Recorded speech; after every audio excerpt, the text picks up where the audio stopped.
안녕하십니까. 오늘 구약의 흐름 이스라엘 광야 교회 시대 네 번째 강의 시간 되겠습니다. 오늘은 특별히 이스라엘 장로 제도의 시작이라는 주제로 시작하는데요. 오늘 본문은 특별하게 출애굽기 18장 1절에서 27절에 근거해서 살핍니다. 모세장이 미디안의 지상 이드로가 광야에서 진을 치고 있는 모세에게 그의 아내와 아이들을 데리고 방문한 사건으로 시작하고 있습니다. 모세는 장인을 만나 절을 하고 입맞추고 서로 문안하고 모세의 장막에 들여서 모세는 장인에게 여호와 하나님께서 그에게 행하신 또 이스라엘에게 행하신 그 놀라운 역사 또 바로와 애굽에게 내리신 그 징계 그런 부분에 대해서 이제 설명을 합니다. 모세장인 이드로는 여호와 하나님을 찬송하고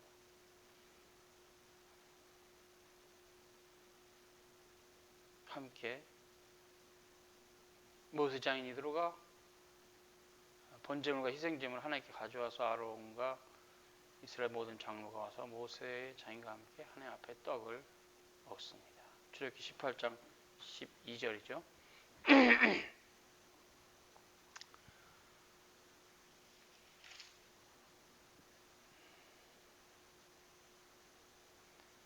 특별히 10절서부터 읽으면 가로되 이드로의 말이죠.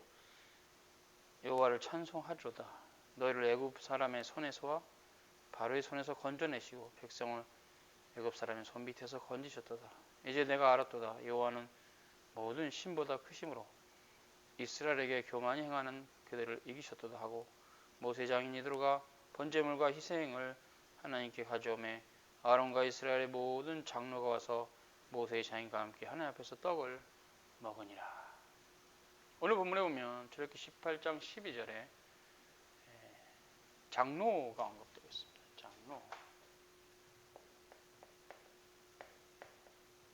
장로. 히브리어로 자켄이라고 하는데요. 자켄 이렇게 읽죠.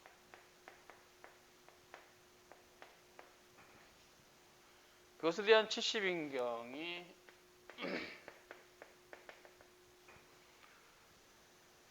프레스비트로이, 장로들 프레스비트로이.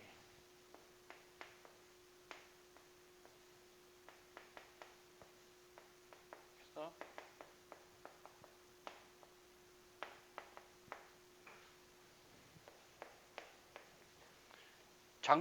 장로라는 개념은 성경에서 백성들의 우두머리죠.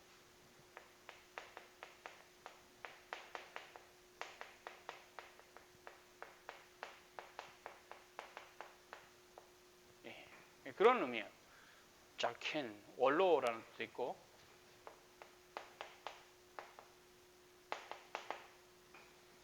그래서 장로라고 이렇게 백성들의 우두머리 족장이 있었죠.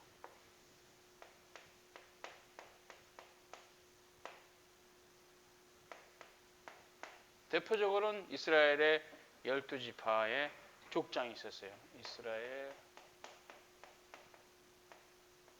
12지파. 이스라엘 12지파의 족장들이 있었죠. 장로들입니다. 또 70인의 장로도 있었죠. 그래서 구약의 이 장로의 개념이 이미 확립되어 있고 주님과 사도들은 이 구약시대 이 제도를 알고 계신 분들로서 그와 동일한 형태의 장로 제도를 세워나의 교회에 세웁니다.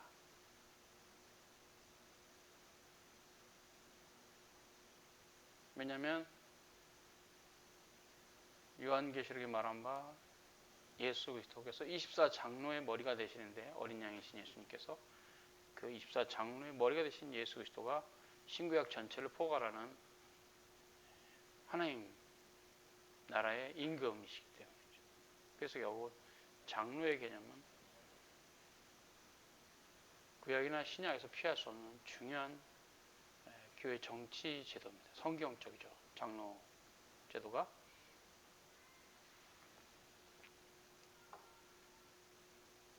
그래서 이 장로들의 회의체를 프레스비테리온, 디모데전서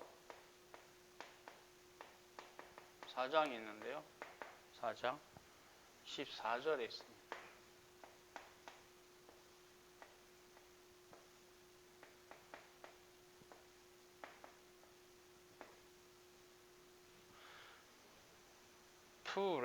프레스뷰테리온. 이게 중성형이죠. 중성형. 또 명사 중성형은 주로 기관의 개념이 있어요.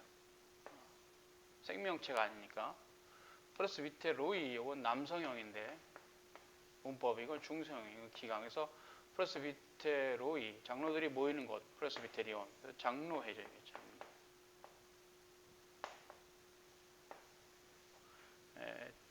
디모데전서 4장 14절에 보면 사도 바울이 사랑하는 믿음의 아들 디모데에게 너가 노예로부터 안수받은 것을 조심하지 말라 이렇게 나오고 있어요. 디모데전서 4장 14절 내 속에 있는 은사고 장로의 해에서 안수받을 때 예언으로 말미암아 받은 것을 조심없이 말며 할 때 이 원문에 장로의 해 이렇게 한글 개혁 성경이 번역한 이 장로의 해가 헬라어가 프레스비테리온입니다. 프레스비테로스란 말에서 파생된 말이죠. 노회죠. 노회. 원래 노회라는 말이 장자를 빠진 거거든요. 장노회에서 장자를 빠고 노회가 두음법칙에서 노회가 된 것이죠. 그렇기 때문에 장로회나 노회는 같은 말입니다. 그래서 이제 구약 시대부터 있었던 이 장로회 제도, 하나님께서 각 지파의 족장들을 세우시고 또 지파 아래에서도 또 족장을 세우셔서 이렇게 전체 교회를 다스린 이런 형태는 섭리적으로 있었어요. 네, 그때 이제 이런 부분에 있어서 아브라함과 이삭과 야곱도 족장으로 있었는데 그때는 이제 인구수가 많지 않았죠. 그러나 이스라엘 백성들이 애굽에 들어가고 400년의 기간을 거치면서 인구가 늘어났고 또 이제 엄청나게 많은 인구와 함께 애굽을 나왔을 때 하나의 국가를 이룰 만큼 거대한 민족이 됐는데 모세가 그때 이제 그 율법의 중보자로서 자신의 일을 하면서 특히 하나님의 섭리 가운데 모세장인 이드로에 의해서 이 장로제도에 대한 어떤 제안을 받습니다. 그러면 출애굽기 18장 13절에 보면 이튿날에 모세가 백성을 재판하느라 앉았고 백성은 아침부터 저녁까지 모세 곁에 섰는지라. 출애굽기 18장입니다. 13절 14절 모세 장인이 모세가 백성에게 행하는 모든 일을 보고 가로되 그대가 이 백성에게 행하는 이 일이 어찌미뇨 어째 그대는 홀로 앉았고 백성은 아침부터 저녁까지 그대 곁에 섰느냐. 15절이요 모세가 그 장인에게 대답하되 백성이 하나님께 물으려고 내게로 옴이라. 심지어 그들이 일이 있으면 내게로 오나니 내가 그 양편을 판단하여 하나님의 율례와 법도를 알게 하나이다. 이렇게 말했어요. 그러니까 모세 장인이 그에게 이릅니다. 그대 하는 것이 선하지 못하다. 그대와 함께한 이 백성이 필연 기력이 세하리니 감당하지 못할 거란 얘기죠. 이 일이 그대에게 너무 중함이라 그대가 혼자 할 수 없으리라. 이제 내 말을 들으라. 내가 그대에게 방침을 가르치니 하나님이 그대와 함께 계실지로다. 그대는 백성을 위하여 하나님 앞에 있어서 소송을 하나님께 베풀며 그들에게 율례와 법도를 가르쳐서 마땅히 갈 길과 할 일을 그들에게 보이고 그대는 또 온 백성 가운데 제덕이 겸손한 자곧 하나님을 두려워하며 진실무망하며 무리한 일을 미워하는 자를 빼서 백성 위에 세워 천부장과 백부장과 50부장과 10부장을 삼아 그들로 때를 따라 백성을 재판하게 하라.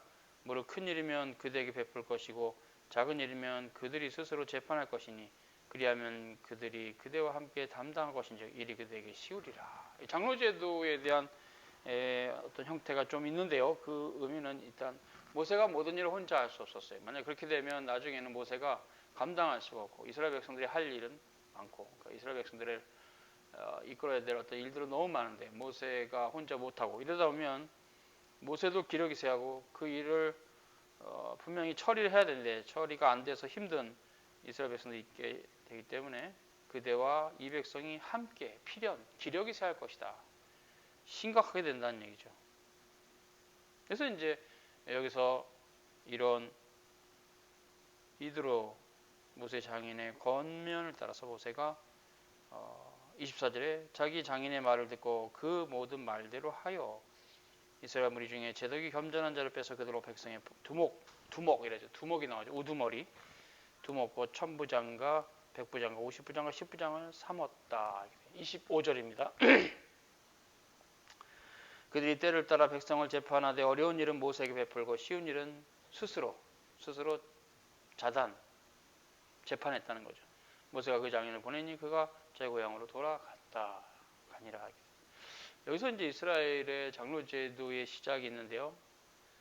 이스라엘의 장로 제도에 있어서 그 형태는 법정이죠. 법정 알죠? 법정. 물론 이제 이 법정은 사법권만 있지 않고 행정권도 있죠. 행정권. 네. 입법권까지도 있어요. 그래서 장로교의 노회는 사법권과 행정권과 입법권이 모두 있습니다. 그 안에.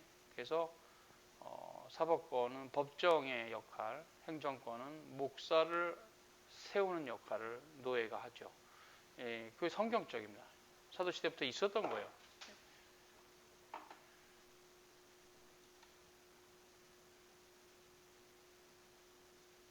이런 장로의 제도의 성경적인 기초라는 것은 구약시대에도 너무 많고 그래서 장로의 유전이라 했을 때 장로가 계속 나오고 있고 그 제도가 당연히 계승됐을 뿐이 없어요. 신구약의 교회가 전혀 따로 노는 별개의 교회가 아니고 항상 우리 구주 예수 그리스도께서 중보자이시고 구주이시고 왕이시기 때문에 구약 교회도 그리스도의 권세 아래 있고 그리스도가 그의 사역을 하셨어요.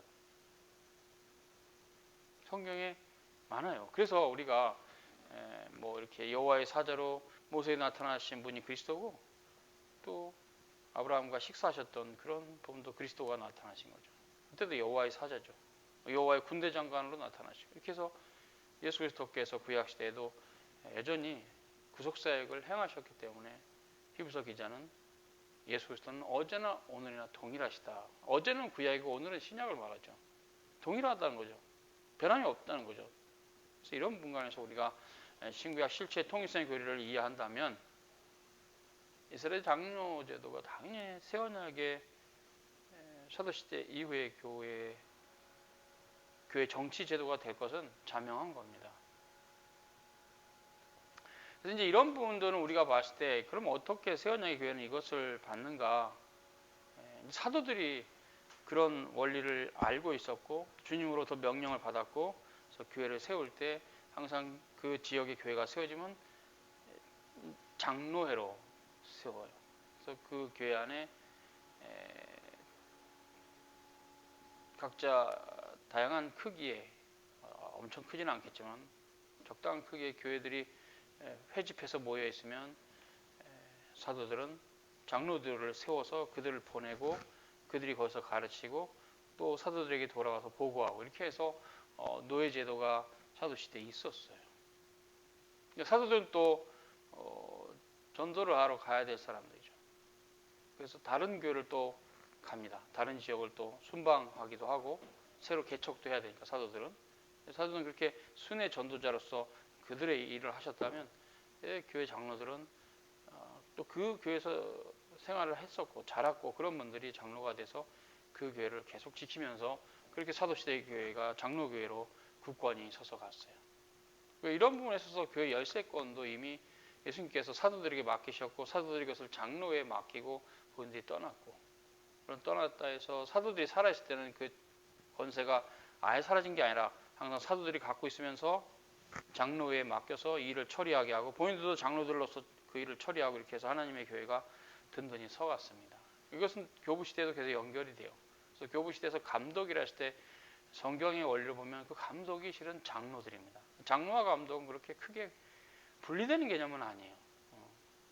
또 그들이 목사하고 교사고, 헬라어로 포이메 카이 디다스칼로스. 그리고 이제 그런 장로들이 이제 나중에 교회 직원들이 됐죠. 평범한 항전 직원이 됐죠. 그런 것을 더 자세하게 정리된 교회법이 이제 장로교회법이 있고 웨스턴 표준문서에 있는데, 그래서 오늘은 장로 제도의 기원에 대한 구약의 그 어떤 역사를 봅니다. 오늘 구약 시대 살펴보면 장로 제도가 있었다. 자켄, 프레스비테로스, 프레스비테리온, 장로 제도가 있었다. 그래서 거룩한 모편 교회에 가장 합당하고 올바른 법, 그러니까 정치 제도는 장로 제도입니다. 장로 제도가 붕괴되면 항상 회중교회나 감독교회로 교회는 항상 타락해 왔어요. 교회사를 보면 회중교회로 갈 때는 교부 시대는 이단들이 주로 회중교회였어요. 몬타누스나 이런 애들 다 회중교회 형태 분파주의자들이었고, 그리고 이제 7세기 넘어가면은 아쉽게도 로마 카톨릭은 감독 제도를 채택합니다. 아주 강력한 감독교회 형태를 채택하면서 교회가 극단적으로 망가져가요. 그래서 교회가 파괴되면 회중교회와 감독교회로 그렇게 파괴된 교회죠. 감독교회 제도를 갖고 있거나 회중교회 제도를 갖고 있으면 교회 자체가 이미 망가진 겁니다.